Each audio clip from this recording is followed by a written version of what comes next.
क्या जीवात्मा को शरीर के बिना मिलती है नरक में सजा? जाने मौत के बाद के विचित्र संसार से जुड़े गरुड़ पुराण के रहस्य। गरुड़ पुराण के अनुसार मरने के बाद आत्मा 24 घंटे के अंदर एक बार फिर से धरती पर लौटती है। इसके बाद परिजनों द्वारा 13वीं करने के बाद उसे सूक्ष्म शरीर मिलता है। इस सूक्ष्म शरीर को पाकर आत्मा फिर से यमलोक में लौटती है। यमलोक में 16 नगर होते हैं। आत्मा को पैदल चलकर ही यमलोक की दूरी तय करनी पड़ती है। आइए गरुड़ पुराण के अनुसार जानते हैं मृत्यु के विचित्र संसार से जुड़े रहस्य।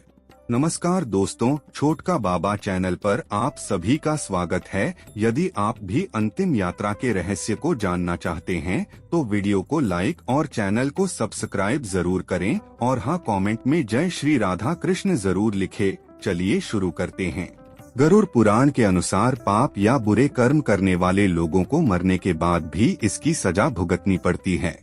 बुरे कर्म करने वाले मनुष्यों को नरक में भेजा जाता है, जहां पर उसे अपने कर्मों का हिसाब देना पड़ता है। आपने भी कभी न कभी यह बात जरूर सुनी होगी, लेकिन दूसरी तरफ आपके दिमाग में भी यह सवाल आता होगा कि जब मरने के बाद शरीर से आत्मा निकल जाती है तो ऐसे में नरक में आत्मा को यातना कैसे दी जाती होगी, क्योंकि आत्मा को तो शरीर की तरह पीड़ा नहीं होती।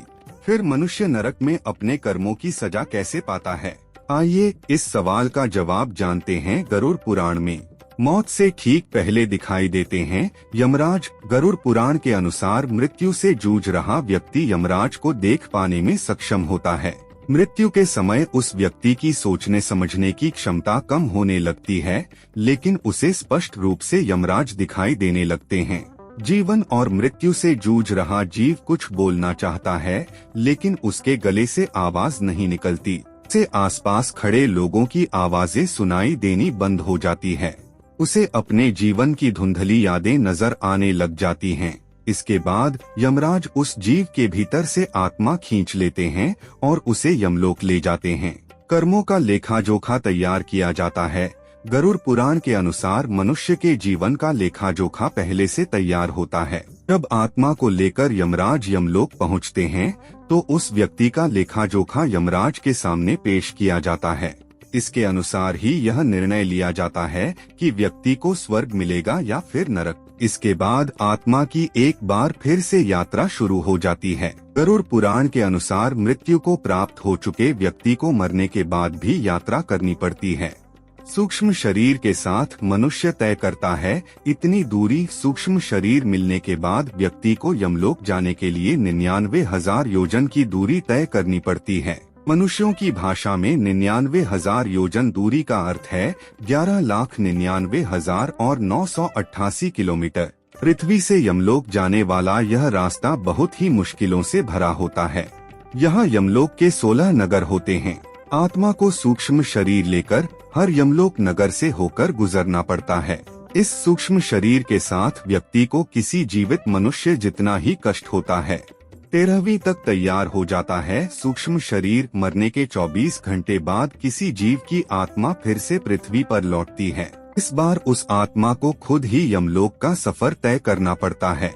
हिंदू धर्म के अनुसार जब कोई व्यक्ति मर जाता है तो उसकी आत्मा की शांति के लिए और मुक्ति दिलाने के लिए 13 दिनों तक कर्मकांड किए जाते हैं। इन पूजा हवन और 13वीं करने के बाद व्यक्ति का सूक्ष्म शरीर तैयार हो जाता है। यह सूक्ष्म शरीर किसी ऐसे शरीर की तरह ही होता है जो व्यक्ति को पृथ्वी पर जीवन के समय मिला था।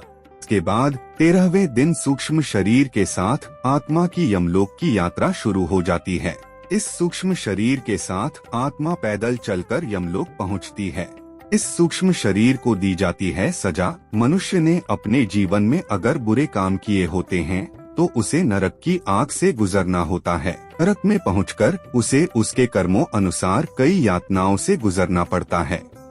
जैसे अगर किसी मनुष्य ने अपने जीवन में किसी को धोखा दिया होता है तो उसे लोहे की छड़ों से पीटा जाता है। वहीं अपनी सुंदरता या शरीर पर अभिमान करने वाले मनुष्य को नरक की आग में जलाया जाता है। यह जीव का सूक्ष्म शरीर ही होता है जिसे सजा दी जाती है। इस सूक्ष्म शरीर को भी दर्द होता है। यह सूक्ष्म शरीर अस्थायी तौर पर मिलता है। सजा पूरी होने के बाद जीव को कर्मों के अनुसार अगला जन्म लेने के लिए भेज दिया जाता है। वहीं अगर किसी मनुष्य के कर्म अच्छे हैं तो उसे स्वर्ग में भेजकर हर सुख सुविधाएं दी जाती हैं।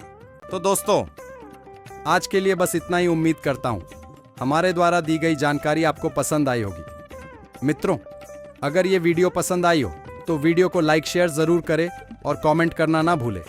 दोस्तों, अगर आपने हमारा चैनल सब्सक्राइब नहीं किया है तो सब्सक्राइब जरूर करें। और हाँ, लास्ट तक देखने के लिए धन्यवाद।